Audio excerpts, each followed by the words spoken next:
हर सफ़र की ना एक कहानी होती है। लेकिन क्या कभी सोचा है कि इस कहानी को सिर्फ लफ्ज़ों में नहीं बल्कि तस्वीरों में भी बताया जा सकता है?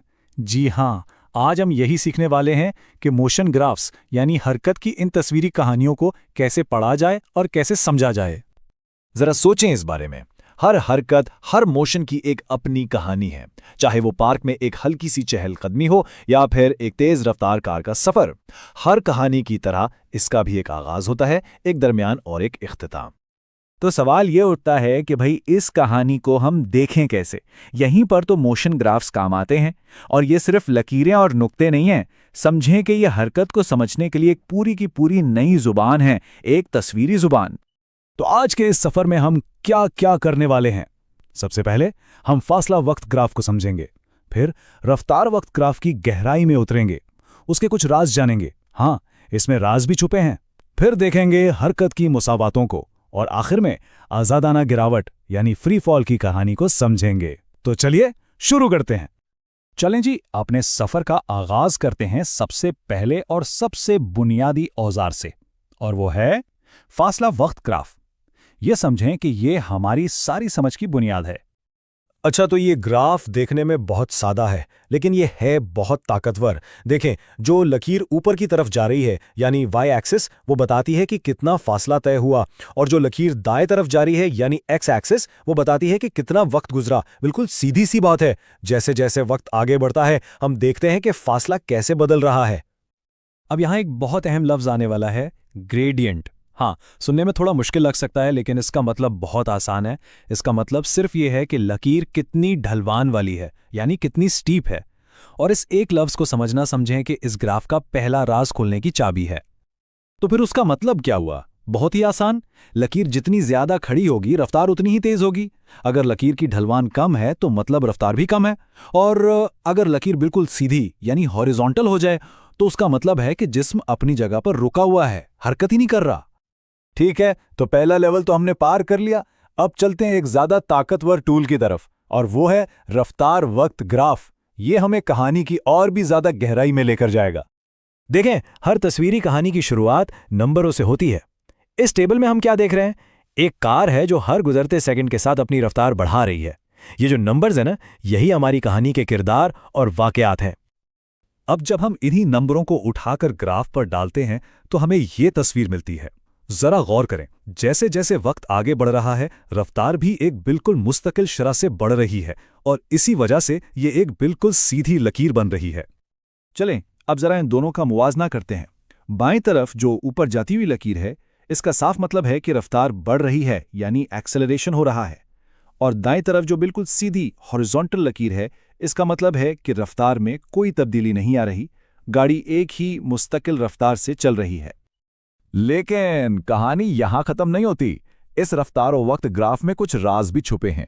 तो आइए इन राजों से पर्दा उठाते हैं। याद है वो लफ्ज़ ग्रेडियंट यानी लकीर की ढलान? वो वापस आ गया है। फासला वक्त ग्राफ में तो इसका मतलब था रफ्तार। तो ज़रा सोचें, यहाँ रफ्तार वक्त ग्राफ में इसका क्या मतलब हो सकता है? अच्छा, इस राज को समझने के लिए हमें एक और कॉन्सेप्ट को जानना होगा, और वो है एक्सेलरेशन।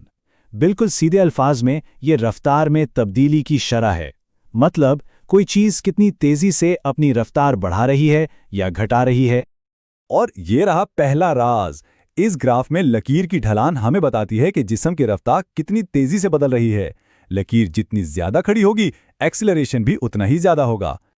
लेकिन बात यहीं खत्म नहीं होती। एक और इससे भी गहरा राज छुपा है।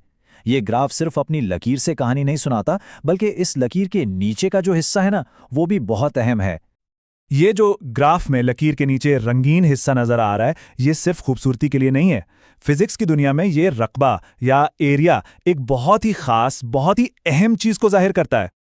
और ये है दूसरा और शायद सबसे बड़ा राज। लकीर के नीचे का ये जो कुल रकबा है, ये हमें बताता है कि कुल कितना फासला तय किया गया है। ना जबरदस्त बात। यानी एक ही ग्राफ की ढलवान से हमें एक्सेलरेशन का पता चल रहा है और उसके नीचे के रकबे से फासले का। तो जो कुछ हमने अभी ग्राफ से यानी तस्वीरों से सीखा है, उसी चीज को रियाजी की जुबान में भी लिखा जा सकता है, और इन्हें हम कहते हैं हरकत की मसावातें। ये 3 मिसावातें असल में वही कहानियां हैं जो हमने अभी ग्राफ में देखी हैं, बस ये रियाजी की ज़बान में लिखी हुई हैं।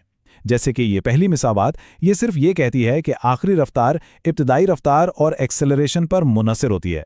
इनकी मदद से हम ग्राफ बनाए बगैर ही हरकत के बारे में पेशगोई कर सकते हैं। ये इनकी असल ताकत है। तो अब वक्त आ गया है कि हमने जो ये नए औजार सीखे हैं उनको आजमाया जाए। चलें इन्हें एक क्लासिक फिजिक्स के मसले पर लागू करके देखते हैं, और वो मसला है आजादाना गिरावट का, यानी फ्री फॉल, जब कोई चीज सिर्फ कशिश सिकल के तहत गिर रही हो। इस तरह के मसलों को हल करने के लिए बस 3 सादा उसूल याद रखने होते हैं। इस समझें कि एक रोडमैप की तरह हैं जो हमें सीधा सही जवाब तक ले जाते हैं, ताकि हम रास्ते में कोई गलती ना करें। और आजादाना गिरावट की सबसे खास बात क्या है? वो ये कि इसमें एक्सेलरेशन बिल्कुल मुस्तकिल रहती है, बिल्कुल हमारे इस सीधी लकीर वाले ग्राफ की तरह। इस एक्सेलरेशन को हम जी कहते हैं, और हिसाब में आसानी के लिए इसकी कीमत तकरीबन 10 मीटर फी सेकंड स्क्वायर ली जाती है। और अब आखिर में एक क्लासिक सवाल।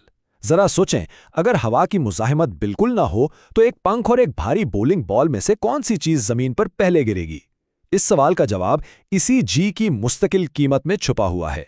और ये हमें याद दिलाता है कि ये ग्राफ और ये फॉर्मूले सिर्फ किताबों की चीजें नहीं हैं, बल्कि ये हमें अपने इर्द गिर्द की दुनिया की कहानियों को समझने में मदद देते हैं।